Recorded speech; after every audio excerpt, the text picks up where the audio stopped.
Good evening, folks, and we would like to welcome you on behalf of the Missouri Department of Conservation to our webinar on introduction and benefits to birding.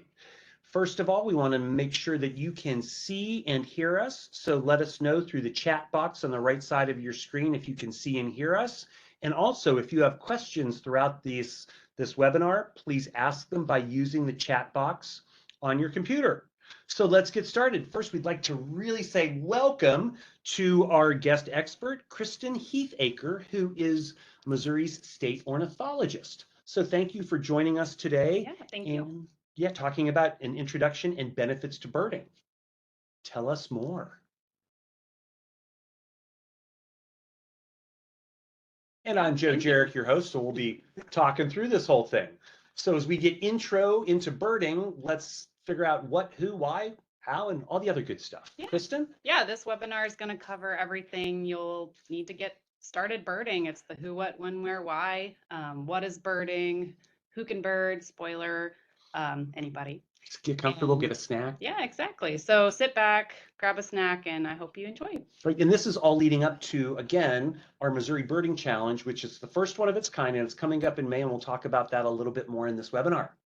Yep. So what is birding? Kind of, we get it, but what's it really look like? Sure. So birding, I feel like there's a lot of misconceptions about birding.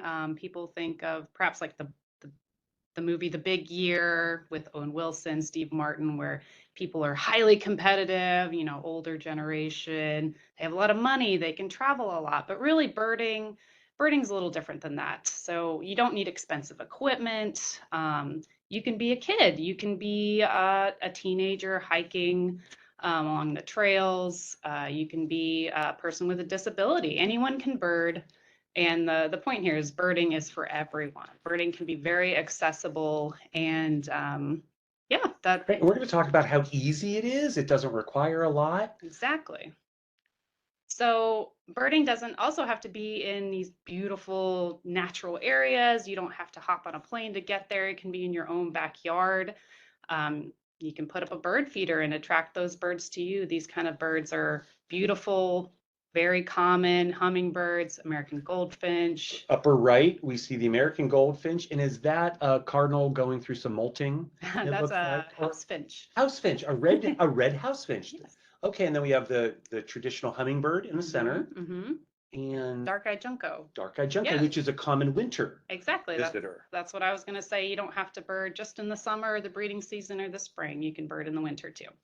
And when it's really cold like this, you don't even really have to go outside. Yeah. If you have a good window that looks out exactly onto maybe a bird feeder. Exactly.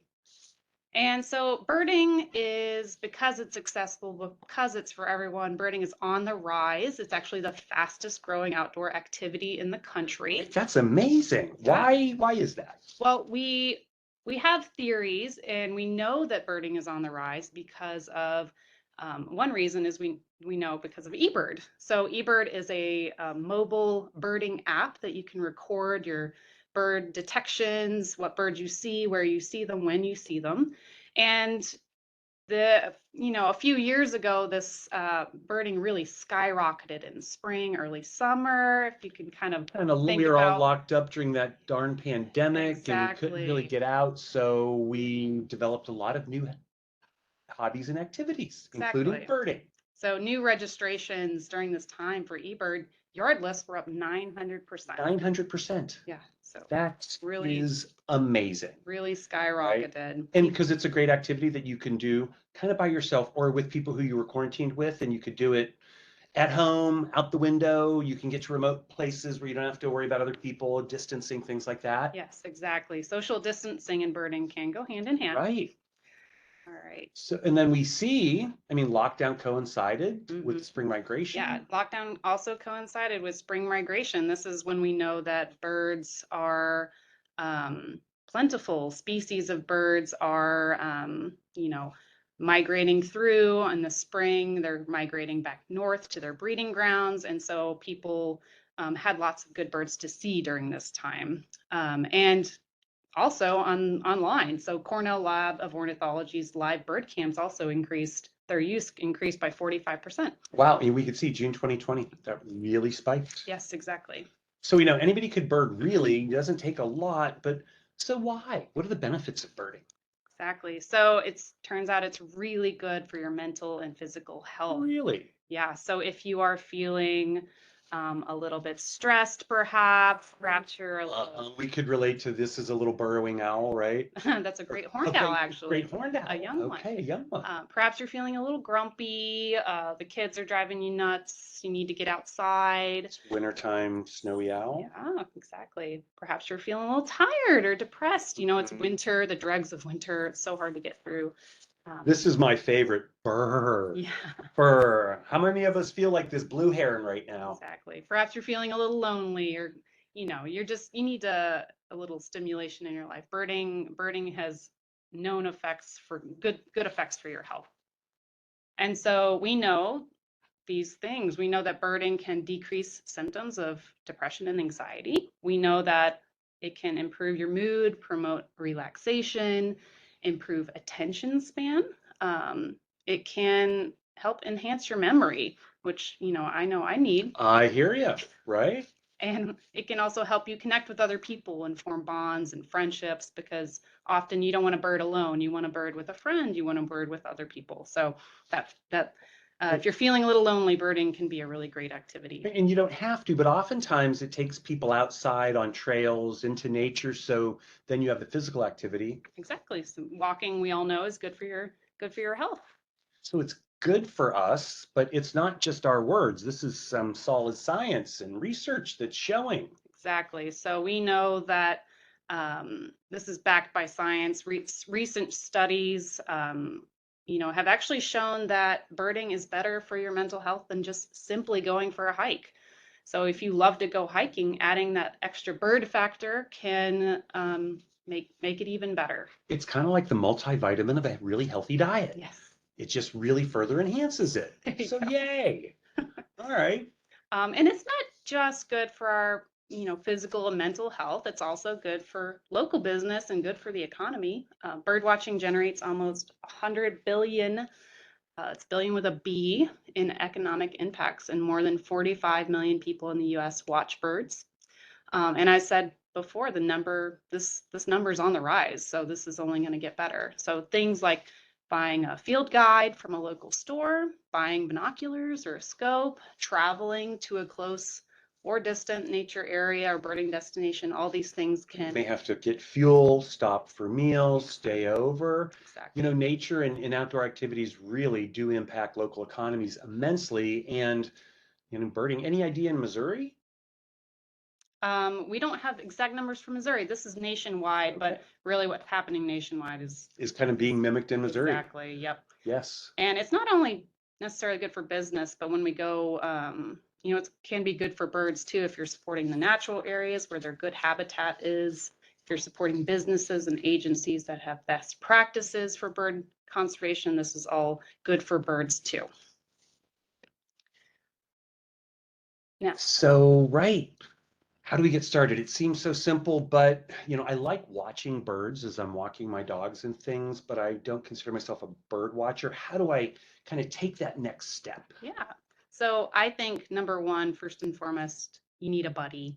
Now, you don't have to have a friend or a buddy with you to go birding. I find solo birding to be very relaxing and peaceful. But if you're trying to learn your birds better, if you're trying to get into birding, a friend or family member or birding mentor can really be helpful. So, And a lot of great birding organizations out there throughout the state. So you can, again, if you're interested, you could find like-minded folks and maybe find a mentor. Yeah.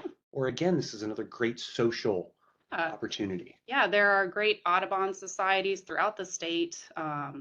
Kansas City, St. Louis, Columbia, Rolla, they're all over. They have great people, and they're always happy to have new members. They're very helpful and knowledgeable in the world of birding. Right, and I think if you just go onto Audubon, I think audubon.org, that's their national website, and then you could break it down by state level. Yes, yeah, you can search these Audubon societies pretty easily. So you need maybe a buddy or the motivation, and then the tools and equipment. Yes, so you'll also need binoculars, and I'll get a little bit more into this here in a little bit, but low to middle end binoculars are affordable. And in St. Louis, the library actually allows you to check out binoculars, or you can always borrow them from a friend. Exactly, right? And then a birding guide is helpful, and that could either be physical, a print version, or a lot of folks, eBird and things where you can get ID on your phone. Yeah, those are both good tools, and I actually like to have both a book and a birding guide on my phone.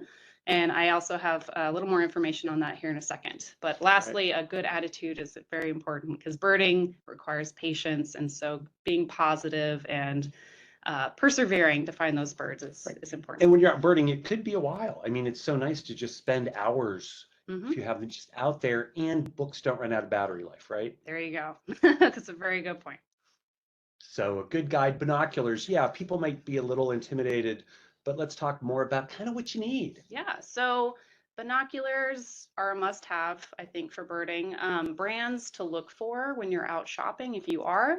Vortex is a great brand, Nikon, Athlon, and more, and a lot of these brands have different ranges of prices, which can be from 50 to 150. That's kind of the lower end, but you can get some good Get up binoculars. there, right? You can really get up there. It's outside my price range, but Yeah. but it's good range. Lifetime warranty is important. Yes, yeah, I recommend looking for binoculars with lifetime warranty.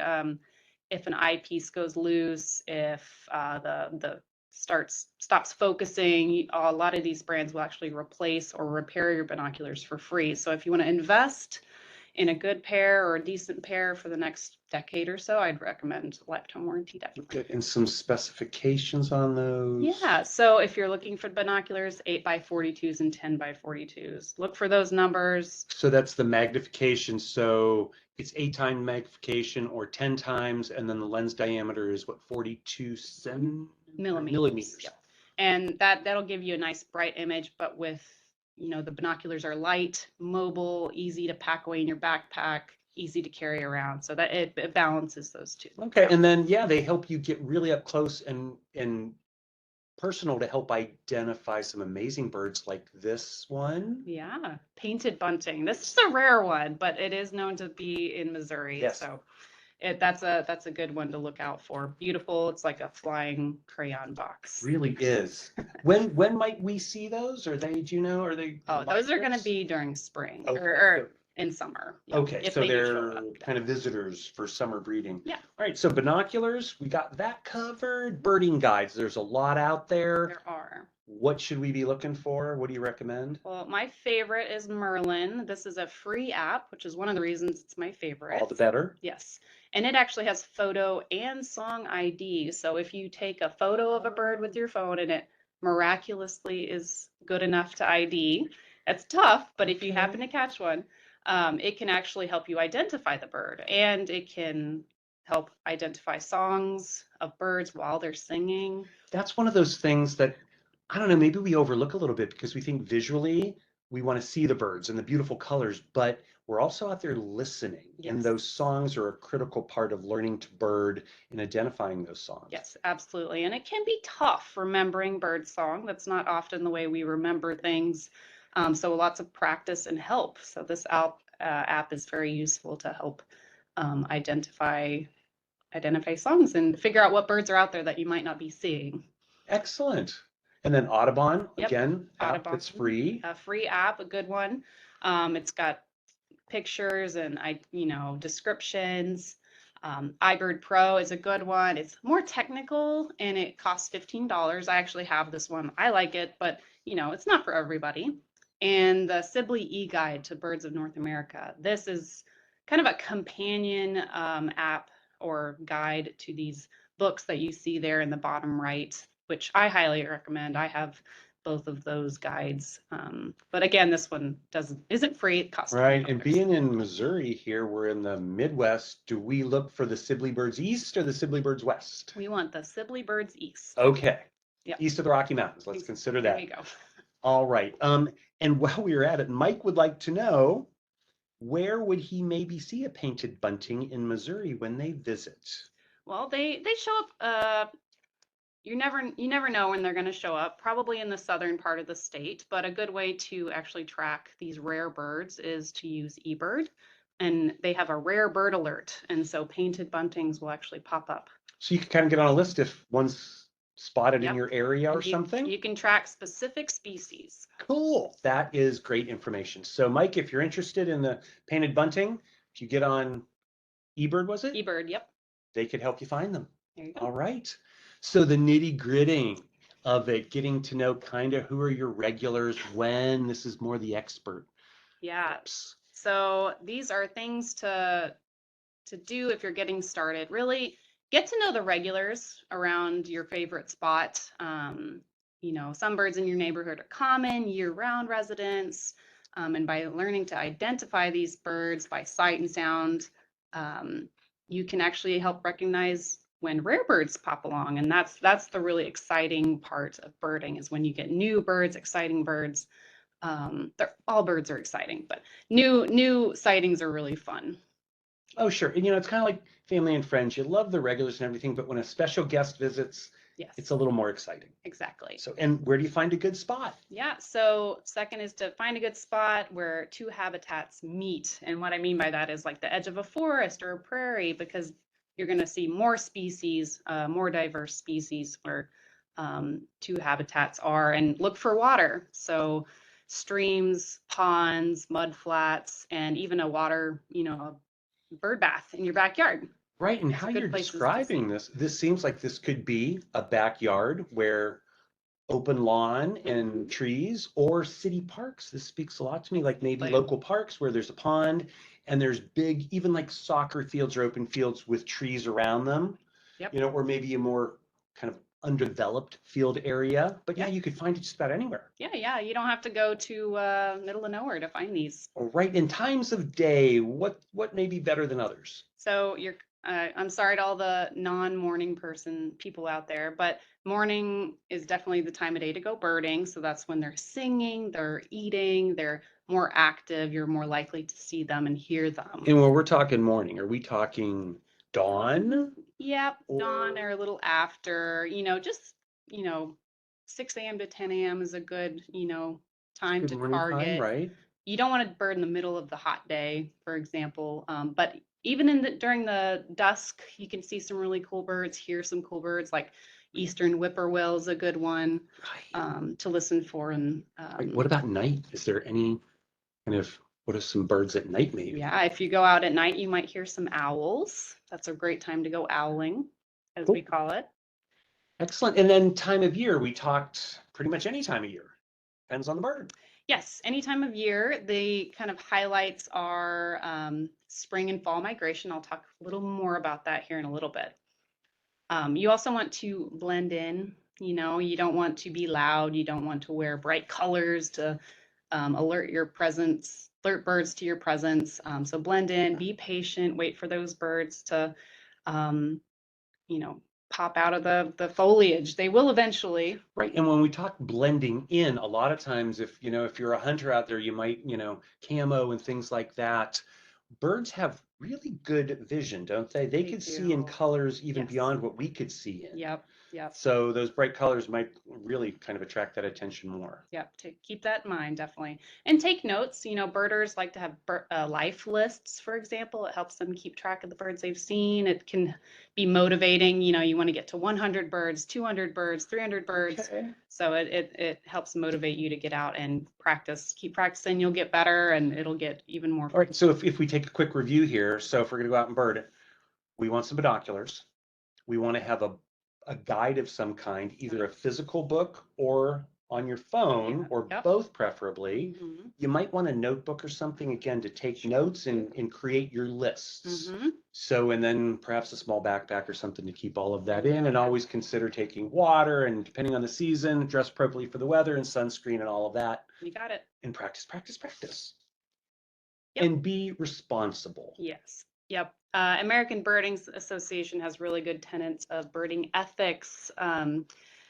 The first of which is to respect and promote birds and their environment. So, don't rush at birds, don't startle them, try to, be quiet. They're going about their lives, they're eating, they're feeding their young, they're looking out for predators. And so if you do things like playing their calls to get them to come closer, you are distracting them from looking for predators. You're distracting them from eating. And so that's actually something you shouldn't do.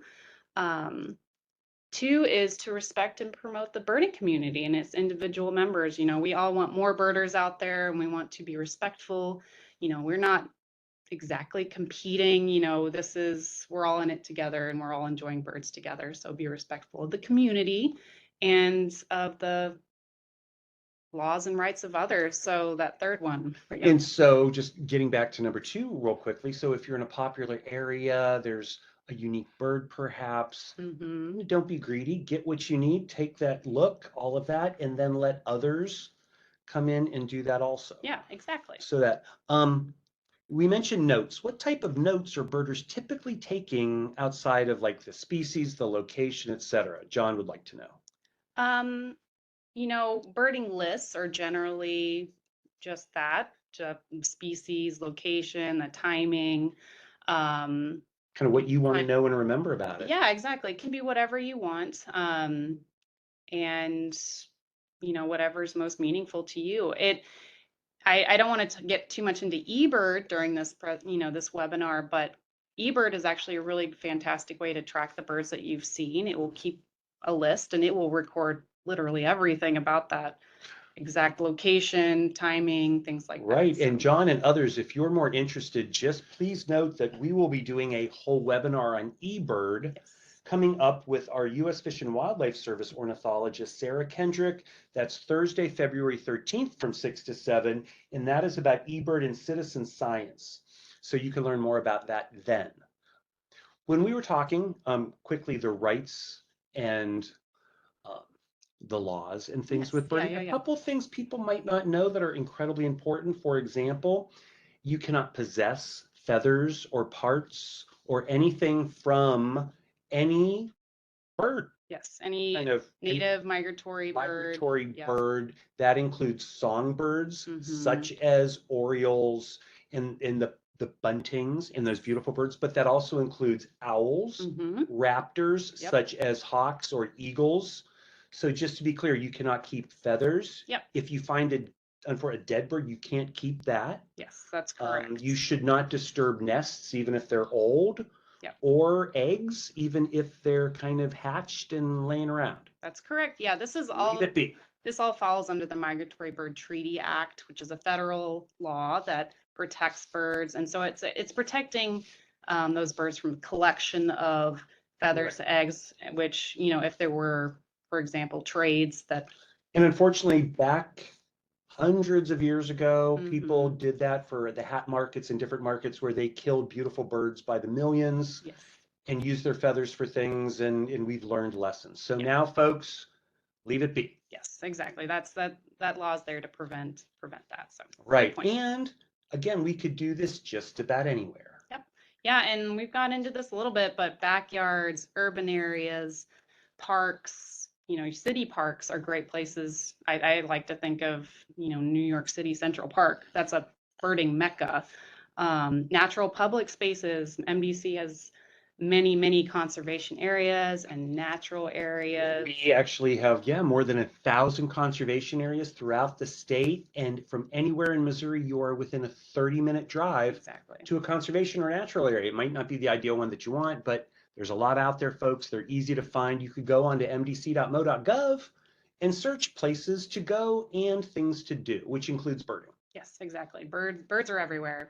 State parks are another good one. National forests. So Mark Twain National Forest is vast and filled with birds, good birds, and wildlife refuges, of course. Right, and a lot of those wildlife refuges are, for example, wetlands. So you get specific species of birds that are attracted to those particular habitats. Exactly. I think that's another thing to consider. What kind of habitats, what kind of birds are you interested? Find the right habitat. Yeah, exactly. And we actually have another webinar coming up that focuses on just that.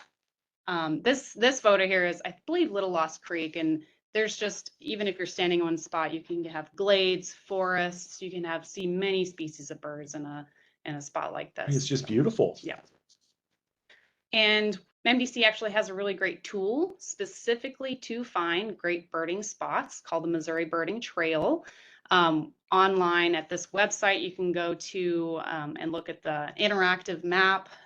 Each of those dots on that map there, you can click on, find out where it is. We're building this tool. This is a work in progress. So keep that in mind, but there will be resources, details about each spot. And all these spots have been handpicked for just to be really good birding spots with good habitat. Right, these have been vetted by experienced birders. Yes. We know this is good stuff. Exactly. So yeah, and you can go to mdc.mo.gov and just do a simple search for Missouri Birding Trail to keep it simple. And our logo for this, that bird is that an American kestrel? That is very good. Yep. Very good. American kestrels are just about at all these spots. They're a very common bird, but very, very cool. Throughout bird. Missouri. Yep. They are, if not I know they're Missouri's smallest raptor. Yep, they're the smallest falcon. Actually. Falcon. Yep, exactly. Yes, and ironically, they eat birds primarily. They do. They have been known to eat some birds. Yep. Yeah.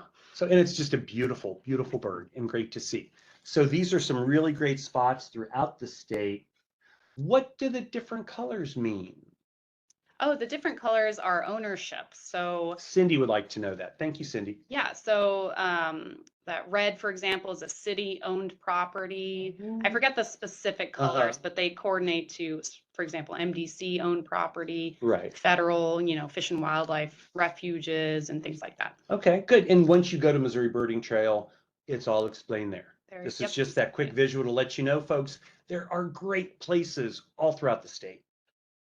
So we know where, and again, anytime, but what's some better times? Yeah, so if it's fall or spring, it's time for migration, and those are really great times to be out birding. Right, is that a scarlet tanager? Very good. Yeah. Okay.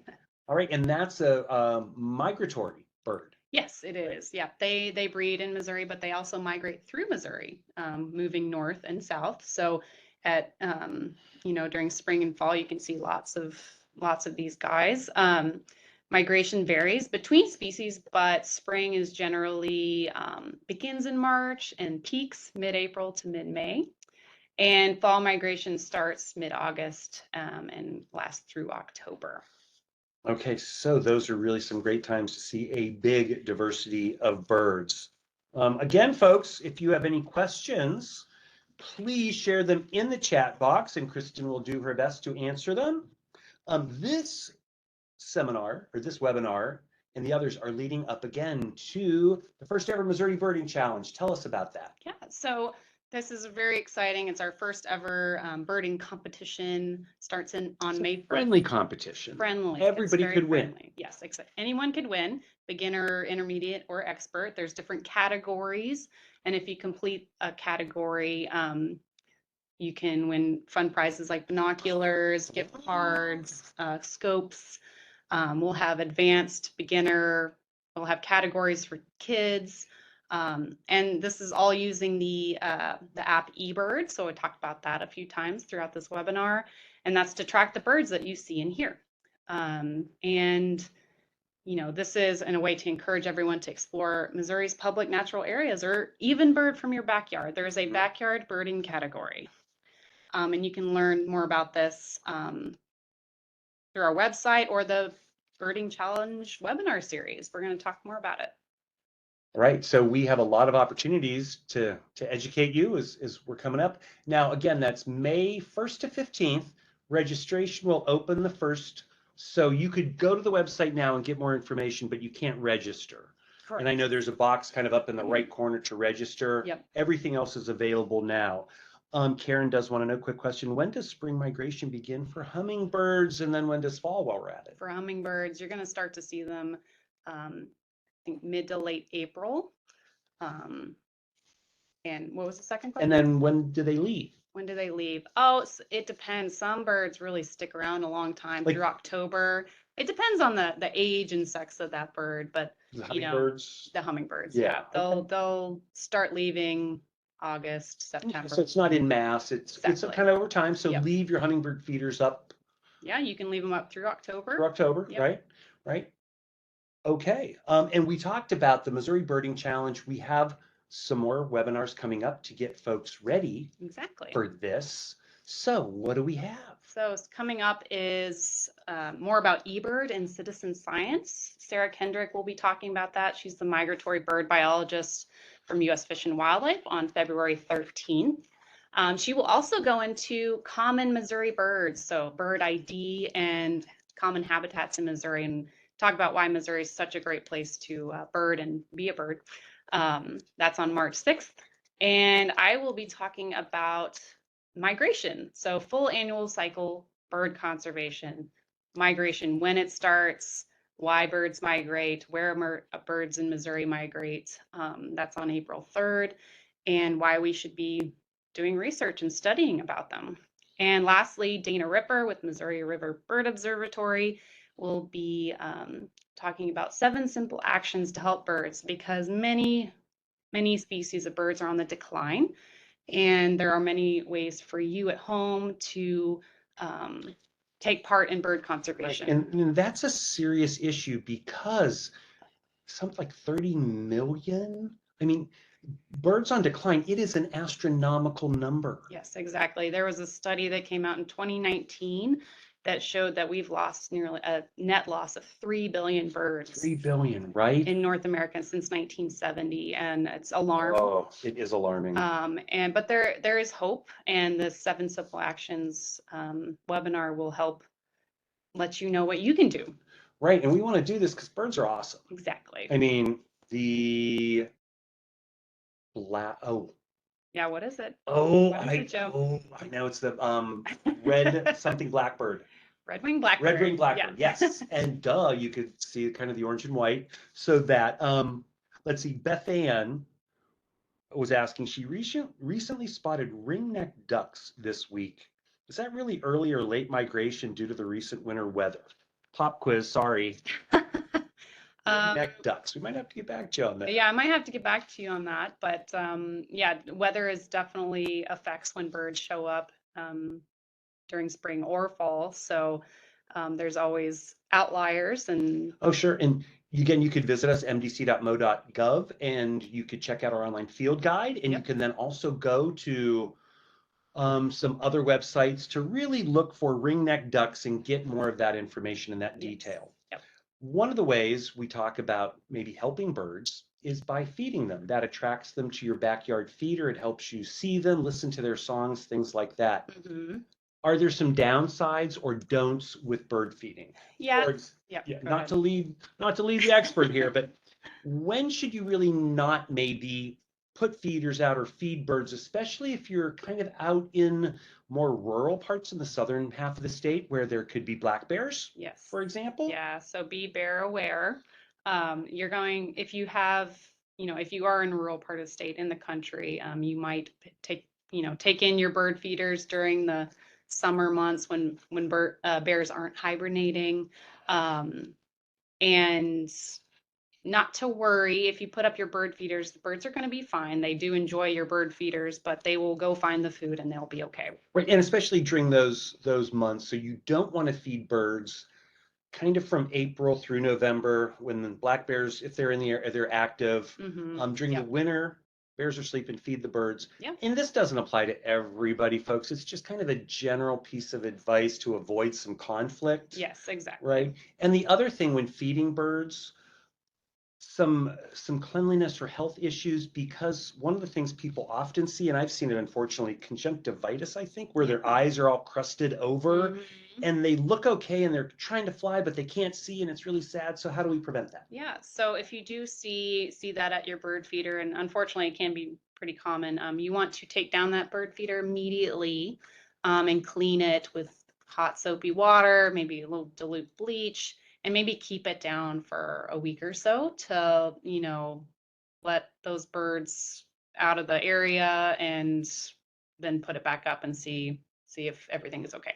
Okay, right. So if you see, birds with kind of crusty eyes flailing about or trying to fly, it could be that conjunctivitis. Clean your feeders, mm-hmm. and all of that. Folks, Mary Beth wants to know, how do I sign up for the upcoming webinars? Again, you can go to our webpage. With this, we also will be posting this more to social media. So check us out on Facebook and Twitter for more information on these. This will also be listed through that Missouri birding webpage that we listed. You can sign up and register through that. So all of that. And Pat wants to know, where do I find the eBird app? So if you have a smartphone, go to your app store, type in eBird. You can get online on your computer and look up eBird, and they have great tutorials on, how eBird works step by step. It's very user friendly, and you can get them on your iPhones, you can get them on your Androids. Just go to your app store and search for free, eBird. right? Yes, and that one is free.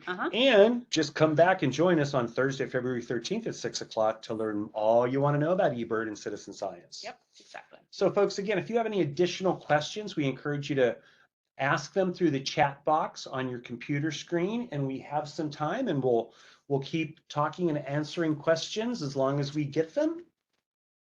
So is there a way to distract starlings from feeders? Now, yeah, because we get kind of those aggressive birds, starlings, for example, and what can we do? Yeah, that one's tough. Starlings are very smart.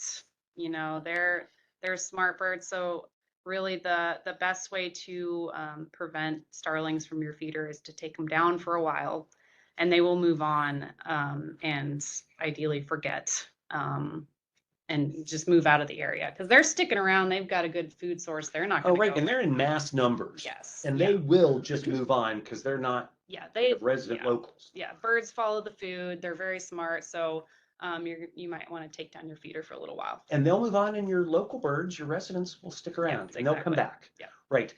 Speaking of feeding birds and things, and this gets a little complicated, what to feed them. Different birds, different bird seed, from suet to even grape jelly for the orioles who visit, and orange slices, and there's all kind of stuff.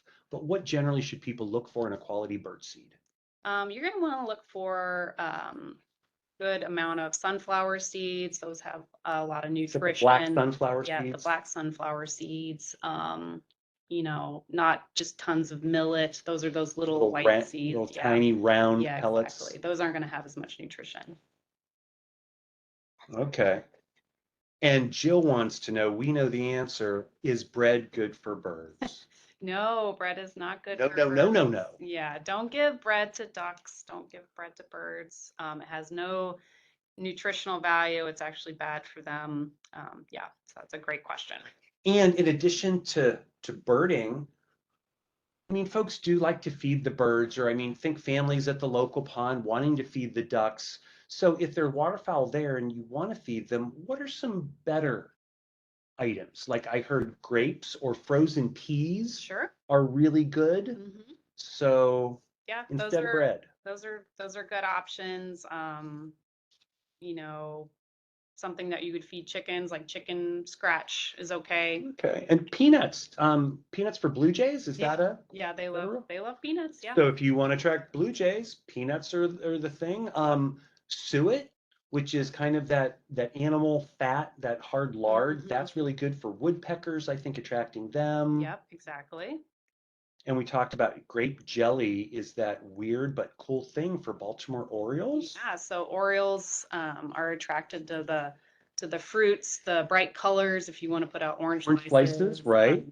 Those aren't, if you're like, for example, if you're in the middle of St. Louis or in a real urban area, you might not see those Orioles. But if you're in the country near forests, that's a really great way to attract them. Okay, and suet's just not for woodpeckers. It attracts some other birds also. Yeah, nuthatches love suet. Right. Lots of birds will get into suet, definitely. Right. And then also different birds eat different things.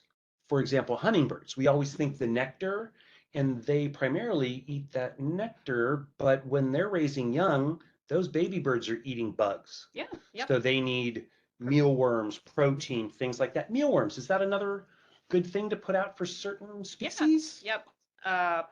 Bluebirds, for example, love mealworms. Our state bird, the bluebird, they do love mealworms. Yes. Yep, exactly.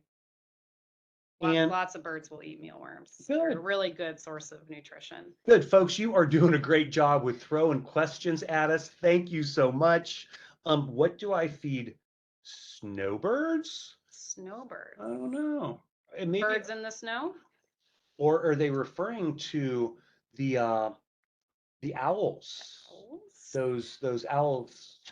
Juncos. Oh, The juncos. dark-eyed juncos. Oh. Those, yep. So sunflower seeds, millet, just your standard bird seed. They're gonna go to town. Is that the one we saw at the suet feeder early in the presentation? And they were at a suet feeder. Yes. Yeah, Yep. so suet. they'll eat too.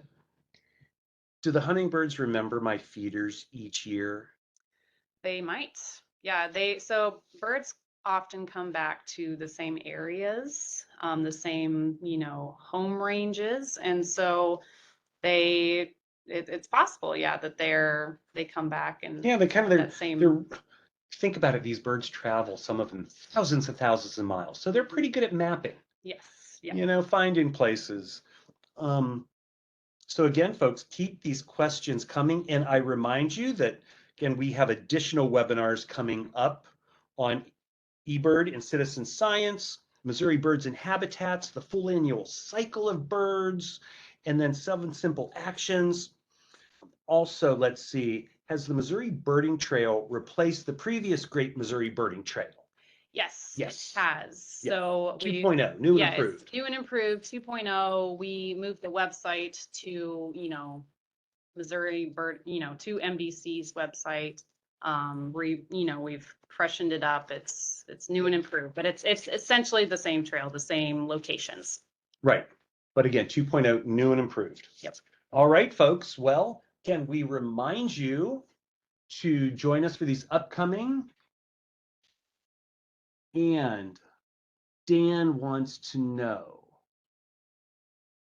do birds like standing weeds left in place for winter feeding and not cutting them down? That's a great question, That is a great Dan. question.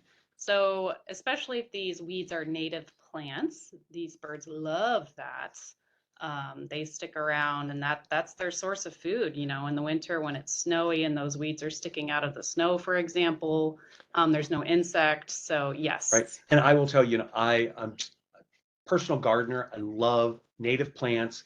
And yes, in the fall, leave especially your natives standing, because those seeds from a black-eyed Susan or an echinacea or other native plants really can be vitally important to some birds over the winter when, especially this weather, there's very little food out there. Exactly. So if you have suet or bird seed, so if a bird has conjunctivitis, do you throw away the bird seed in that feeder?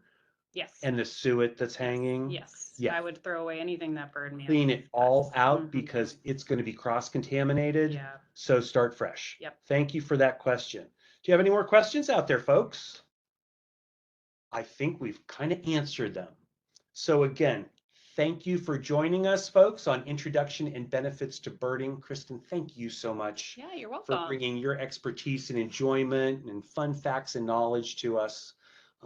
And I suppose we will also see you somewhere along the trails with the Great Missouri Birding Challenge. and Absolutely. out in the I'll be world. there. Right. So folks, again, if you're interested at all in birding, please join us, get more information, and join us for our upcoming webinars. For tonight, on behalf of Kristen, the Missouri Department of Conservation, and our birding partners, I'm Joe Jarek hosting our webinar, and thank you for joining us.